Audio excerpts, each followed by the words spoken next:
L'Office national des hydrocarbures et des mines devient donc la première société anonyme issue du nouveau modèle de gouvernance. Avec nous pour en parler en direct de Bratislava avec Abdelatif Komat, professeur universitaire et analyste économique. Abdelatif Komat, bonsoir et merci d'avoir accepté notre invitation. Bonsoir. Alors, comment expliquer cette décision du gouvernement de transformer l'Office national des hydrocarbures et des mines en société anonyme et quid du timing? Alors, il faut rappeler que, en fait, cette décision s'inscrit dans le cadre, en fait, des orientations royales de la réforme des établissements et entreprises publiques lancée par Sa Majesté depuis 2020. Sa Majesté avait appelé à cette réforme dans le discours du trône du 29 juillet 2020 et à l'occasion de l'ouverture de la session parlementaire octobre également 2020. Et puis Sa Majesté avait présidé un conseil en fait des ministres consacré justement à la fixation des grandes orientations des entreprises et établissements publics. Et cette réforme a été entamée maintenant depuis 2 ans où justement cette transformation d'un certain nombre d'offices en société anonyme a été sur la table. Et puis bien sûr, il a fallu prendre le temps pour bien étudier le sujet. Et aujourd'hui est arrivée justement l'échéance notamment de la transformation de l'Office national des hydrocarbures et mines d'un office à une SA. Alors que cela va-t-il permettre?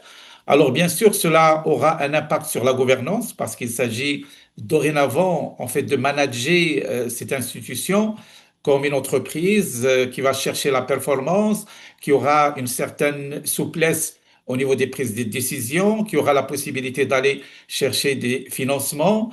Et bien évidemment, cet office qui a un rôle stratégique dans notre pays, on connaît l'importance de l'énergie d'une manière générale. Bien sûr, il a besoin d'une autre manière d'être gouverné pour faire face à des défis, qu'ils soient nationaux, qu'ils soient continentaux ou internationaux, parce que le Maroc est de plus en plus imbriqué dans la dynamique énergétique dans le monde. Justement, Abdelatif Komat, comment cette transformation va-t-elle contribuer à l'amélioration de la performance de l'Office national des hydrocarbures et des mines et de sa gouvernance? Alors, il faut dire que cette décision d'aujourd'hui coïncide avec justement la présentation hier de l'architecture qui vise à mettre en place des outils de management des établissements et entreprises publiques d'une manière générale. Quel est le mot d'ordre? Le mot d'ordre, c'est bien évidemment à ce que ces entreprises cadreraient davantage avec des orientations stratégiques tracées par Sa Majesté. En premier lieu, bien sûr, être un levier de la préservation de la souveraineté nationale dans un certain nombre de secteurs, dont bien évidemment l'énergie, mais également d'aller vers la stimulation de l'investissement d'une manière générale et d'aller chercher la performance économique. Parce que ce n'était pas le cas d'une manière générale d'un certain nombre d'entreprises publiques et d'établissements publics qui se basaient essentiellement sur les subventions publiques. Aujourd'hui, ce n'est plus l'objectif. L'objectif, c'est que ces entreprises, même s'ils sont publics, doivent aller vers la performance, vers le rendement et avoir une feuille de route, notamment par rapport à leur visibilité sur le moyen et long terme, et disposer d'outils de management qui se baseraient sur des indicateurs de performance qui seront définis dans le cadre de cette architecture. Et bien évidemment, l'Office des hydrocarbures et des mines, il est également appelé à entrer dans cette dynamique qui va concerner toutes les entreprises et tous les établissements qu'on appelle aujourd'hui le portefeuille actionnarial de l'État. Ce sont les entreprises qui appartiennent en partie globalement à l'État et qui aujourd'hui se chiffrent à plus de 271 entreprises et qui brassent à peu près 345 milliards de dirhams, c'est-à-dire environ le quart du PIB de notre pays. Et c'est pour cela que ces entreprises, d'une manière générale, doivent être managées autour de la performance et de l'efficacité dans l'avenir. Alors aujourd'hui, l'Office national des hydrocarbures et des mines transformé en société anonyme Dans quelle mesure cela va l'aider à diversifier ses sources de financement? Alors, c'est un des aspects qui sera dorénavant prévu et permis parce que ce n'est plus un office dépendant exclusivement des subventions de l'État. Lorsque un organisme se transforme en société anonyme, il peut aller chercher des fonds, soit au niveau national, soit au niveau international. Il peut augmenter son capital.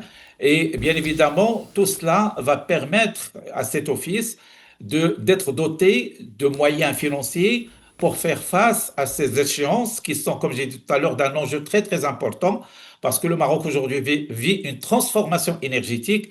Il rentre dans des collaborations, des partenariats. Là, on rappelle bien sûr le gazoduc Maroc-Nigeria. On parle aujourd'hui des liaisons avec la Grande-Bretagne, avec l'Allemagne, et donc un certain nombre de projets. Bien sûr, il y a la prospection également gazière et pétrolière dans notre pays. Tout cela requiert une certaine flexibilité au niveau de la prise de décision qui se base notamment sur un matelas financier. Et c'est pour ça qu'une SA a la possibilité d'aller plus vite et d'une manière plus efficace à la recherche de moyens financiers pour faire face justement à ces échéances et à cette politique très volontariste. Alors, quelles sont aujourd'hui les ambitions du Maroc par rapport à ce secteur des hydrocarbures? Alors, pour le Maroc, nous vivons une transformation énergétique.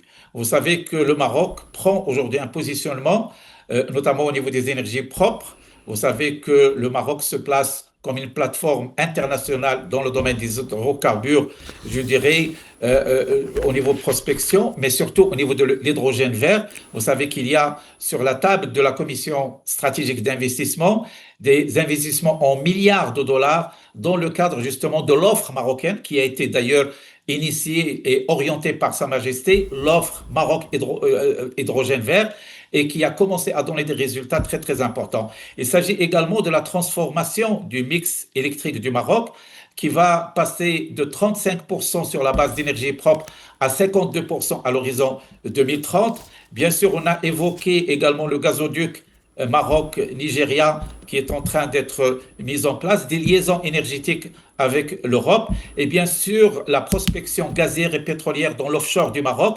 Là également, il y a des résultats probants. Pour dire que le Maroc, qui se basait à plus de 90% sur l'importation énergétique, de plus en plus, il tend vers plus de souveraineté, plus d'indépendance et c'est pour ça qu'on peut dire que l'Office aura un rôle central et la politique énergétique aujourd'hui, comme cela a été justement appelé par Sa Majesté à plusieurs occasions, et lui-même, il a présidé plusieurs réunions consacrées à tout ce qui est énergie propre, tout ce qui est hydrogène vert, et donc tout cela est en train de se positionner comme un des secteurs les plus stratégiques dans notre pays.